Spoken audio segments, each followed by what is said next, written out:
संजीव, आपने बहुत ही अपनी दिलचस्प अपनी जीवन यात्रा के विषय में बताया और अनेक क्षेत्रों में अलग अलग दिशाओं में आपने काम किया, लेकिन इनमें से अगर मैं आपसे पूछूं तो आपको क्या लगता है कि सबसे महत्वपूर्ण आपका योगदान और सबसे महत्वपूर्ण उपलब्धि आपकी अभी तक क्या होगी?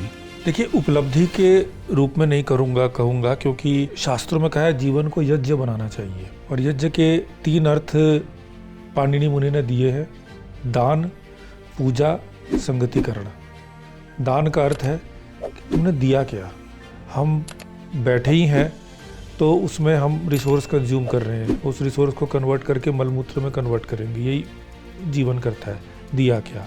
पूजा अर्थात कितनी भक्ति के साथ कार्य किया। संगतिकरण के 2 अर्थ दिए, एक तो कितनों को संग लेके कार्य किया, टीम वर्क, और दूसरा रेलेवेंट कार्य क्या किया। इस समय आवश्यकता, जैसे देश को आवश्यकता किसकी है, समाज को आवश्यकता किसकी है, संगति बिठाया कि नहीं। तो ये इसमें इदं न मम, यज्ञ करते हैं तो इदं न मम की भाव होती है। पर ईश्वर ने जितने कार्यों के लिए निमित्त बनाया, मैंने पुस्तकें भी लिखी है बहुत सारी, और पर वो सब भी इस प्रयोजन से ही लिखी। तो जो मूल मुझे लगता है, जिसमें मुझे लगा कि मैं सौभाग्यशाली अपने आप को समझता हूँ कि ईश्वर ने निमित्त बनाया, वो है तथाकथित घर वापसी, जिसको आज कहते हैं, कि उन लोगों को जिनका सबका मूल धर्म सनातन धर्म था, उनको पुनः इस परंपरा में जोड़ना। तो मेरे बाकी जितने भी कार्य हैं, यदि आप मुझसे पूछें तो उन सब कार्यों का बीज के रूप में ये है कि सबसे अधिक लोगों को अपने धर्म, अपनी संस्कृति की ओर लेकर आना, और वो भी प्रज्ञा के ऊपर में। ये नहीं कि धोखा देकर ये करके, क्योंकि हमारे पास में केवल ज्ञान है। प्राच्यम आपने नाम रखा अपना, प्राच्य प्रकाश का स्रोत, जहाँ से उदय होता है। तो हमारे पास तो केवल ज्ञान का उदय हम करा सकते हैं, वो कराकर ये जो है, ये कार्य मुझे बहुत संतुष्टि देता है, और मुझे लग रहा है कि सबको इस कार्य में लग जाना चाहिए। और इस तरीके के जीवन में कार्य करने के लिए जाहिर सी बात है कि आसान नहीं है ना। ये एक दुष्कर पथ है जिसमें बहुत से त्याग भी करने पड़ते हैं। तो क्या त्याग आपको करने पड़े इन कार्य की पूर्ति के लिए? देखिए, सांसारिक रूप से आप कह सकते हैं त्याग है, पर आत्मिक रूप से मैं बड़े आनंद में हूँ, और यदि मुझे पुनः अपने जीवन में वो निर्णय लेने पड़े तो मैं वही निर्णय लूँगा। यही पथ, तो मेरा पथ नहीं परिवर्तित होता। पर हाँ, कुछ जगह जहाँ पर आप कह सकते हो सांसारिक रूप से त्याग हुआ, वो ये है कि एक प्रकार से एक काल में मैं जीनियस के रूप में ही माना जाता था, क्योंकि IIT IIM की परीक्षा मैंने बिना किसी कोचिंग के, बिना उसके सहज रूप से पास किया। वहाँ से निकला भी तो कुछ टॉपर्स में ही था, और हर प्रकार से ये जब मैंने कुछ दिन काम किया, मेरे रिस्क मैनेजमेंट के सॉफ्टवेयर वर्ल्ड के टॉप 20 में आए, तो वो सब एक पूरा एक जो कहते हैं इहलोक में एक पूरी अपॉर्चुनिटी थी बहुत कुछ करने की, जिसको मैंने कॉन्शियसली छोड़ दिया।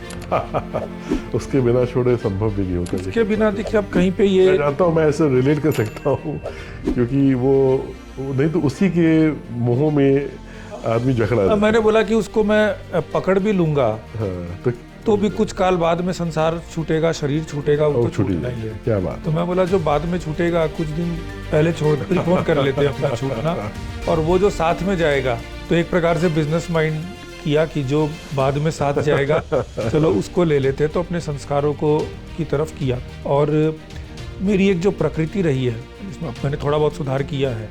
मैं बहुत स्पष्ट वक्ता रहा हूँ, तो काफ़ी शत्रु भी बना लिया, अनावश्यक शत्रु भी बना लिए। जैसे मैंने जेम्स ऑफ बॉलीवुड ही आरंभ किया, मैंने कुछ नहीं किया उसके अंदर में, मैंने सिर्फ दर्पण दिखा दिया, दर्पण तुम्हें अर्पण, तो उन्हीं के जेम्स पर उतने शत्रु बन गए। तो ठीक है, अब मैं बोला कि कोई बात नहीं, ईश्वर ने ये कहा ना कि तपस्या के बिना कुछ नहीं है, तो वो तपस्या करवा रहा है मेरे से।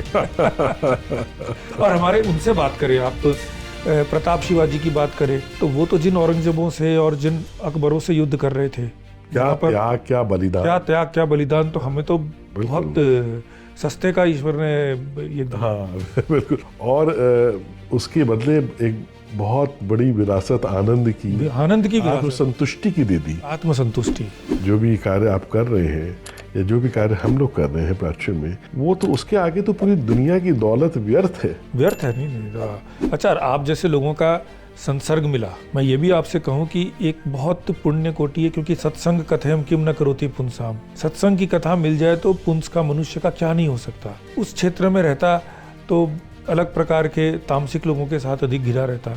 अब यहाँ पर आप जैसे सात्विक लोग मिलते हैं, आपसे बात होती है, आप अपनी गुरु प्रेरणा की बात बताते हो, मन में रोमांच आता है। आपको कार्य करते देखते हैं, आपकी फिल्मों को देखते हैं कि इस प्रकार के उत्तम कार्य हो रहे, इतना आह्लाद आता है। जी ये अपने आप में बहुत बड़े रत्न हैं। बिल्कुल, और हम सबको मिलके ये कार्य करना है, भारत को पुनः प्रतिष्ठित करना है, पूरे विश्व पटल पे भारत की गौरव को फिर से स्थापित करना है, ऋषियों की परंपरा को फिर से स्थापित कर हमें स्थापित करना है।